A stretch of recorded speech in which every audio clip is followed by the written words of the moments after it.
সুবহানাল্লাহ। নাহনু কাসামনা বাইনাহুম মাঈশাতাহুম ফিল হায়াতিদ দুনিয়া। রব্বুল আলামিন বলেন, দুনিয়ার হায়াতে আমার প্রতিটা বান্দার কর্মের বন্টন আমি করে থাকি। ওয়ারাফা'না বা'দাহুম ফাওকা বা'দিন।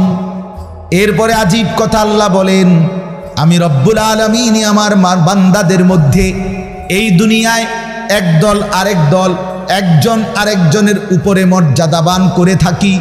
ফলে লিয়াত্তাখিযা বা'দুহুম বা'দান সুখরিয়া, ফলে আমার বান্দারা একে অপর থেকে নিজেদের প্রয়োজনীয় কাজগুলো আদায় করতে পারে। সুবহানাল্লাহ। আল্লাহ বলেন, আমি মাথায় ঢুকাইছি, তুই রিক্সা চালা, এই প্যাসেঞ্জার তোর সিটের উপরে বসে, সে বসে থাকবে, তুই চালাবি। আল্লাহ বলেন, এটা এই যে একজন দুইজনই মানুষ, এটাও মানুষ ওইটাও মানুষ।